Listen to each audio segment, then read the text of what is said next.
Konami, what are you even doing? And I don't mean making cool games. The lineage of Final Commando Akai Yousai is actually a bit messy. And it's not helped that Konami seems to have wanted to just tie this into two of their other games. First, there was the arcade game Jackal. And yes, it went by the title Jackal even in Japan. And since this game was pretty well received, naturally there would be a home port. But rather than make a direct port, Konami wound up tweaking the game quite a bit, and then wound up retitling it Final Commando Akai Yousai. Akai Yousai meaning Red Fortress. And that also means that they tied this game into the Commando series, which makes a little bit of sense since there are some overlapping things, and then had a couple of loose nods toward the Contra series. Don't worry, they don't become aliens at the end. Though that would be in keeping with what Konami usually does. Akai Yousai greatly restricted your movement, and so you'd have to just vertically scroll through all of the stages. However, this Disk System release is the stripped down version of the game. The full version was released on cartridge in the United States. The NES version of Jackal had the side-scrolling reinstated, had 2 additional stages, and basically was a much more complete game. So if you're going to play this one, the Disk System version is probably the one you least want to play. It's still pretty good, it's just you could be playing the same game only better. The plot of Akai Yousai is given after the title screen in English. You know, I'm beginning to suspect that this game wasn't made for the Japanese market. In short, the plot is about a bunch of captured soldiers that you're trying to rescue, and you'll need a pocket full of miracles and the ferocity of a wild bloody rose to rescue them. That last part is straight from the text. In Akai Yousai, you're driving a jeep through enemy territory. Pressing the B button will fire a machine gun that always points in an upward direction, and the A button will launch explosives in the direction that you're facing. The explosives are stronger, have an area of effect, and can damage things that the machine gun sometimes can't.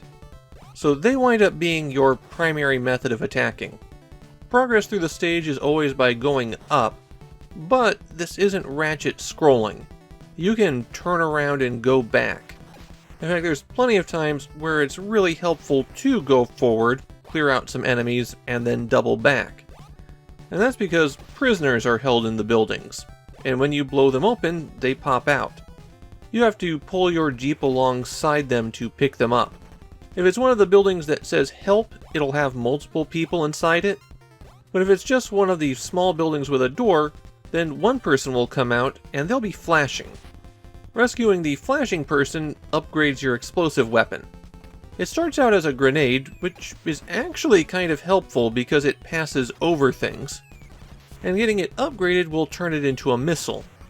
Upgrading it again will expand the explosion horizontally, while the final upgrade will expand the explosion vertically.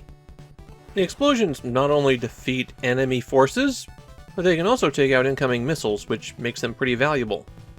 Getting hit by anything will kill you in Akai Yousai. When that happens, you're back to just the grenade as your explosive weapon, and you'll lose most of the prisoners that you are carrying, though a few may spill out to be recollected. As you're progressing through the stage, you'll see the rescue helicopter pass overhead, and that's a signal that you're approaching the helipad. At the helipad, you'll need to wait until everyone's unloaded, and then when you drive away, the helicopter will take off again. Fortunately, the prisoners aren't vulnerable to getting shot, either by the enemy or through friendly fire. If you unload enough prisoners at once, then it counts as a power-up. Though on most stages, it's easier to just find one of the flashing guys. You have one more weapon in your arsenal, and that's your jeep itself. You can drive right over enemy soldiers, though that's generally a bad idea because they could shoot at you at any moment. At the end of every stage is a boss. Like here at the end of the first stage, you've got these statue heads that require a ton of shots to defeat, as tanks and homing missiles continuously spawn in. It's a pretty challenging fight. And then the rest of the bosses are pushovers. This boat takes 5 shots. This helicopter mainly exists for you to try running over troops. This fortress is just 5 easy targets. And then the titular Red Fortress, well, the only reason I got killed on it was because I didn't realize it made craters in the ground that were impassable. That boss has a second phase, but still, Akai Yousai is not a difficult game. Though to make up for that, there are no continues. Still, I expect most people could beat it pretty fast. There are two different ways that you can play a two-player mode here. First, you could just each have jeeps, but that's for boring people. The other option is that one player can drive the jeep and the other player can shoot the guns, and that includes being able to aim their explosive shot independently. Or I guess if you had a rapid-fire controller and rubber banded the buttons down, you could turn this into a twin-stick shooter. Akai Yousai has got a pretty good reputation in Japan. I mean, it's a Konami action game. They didn't have a lot of misses back then. Though, even Japanese players are aware that the US got the better version. However, it seems that Akai Yousai sold very poorly at the time. A combination of being on the disk system and action games becoming less popular at that moment. Since this really does seem to be made for the US market, I don't think Konami was really hurt by those poor sales, but this does feel like the beginning of the end for their involvement with the disk system. And, as I said, Akai Yousai is pretty good.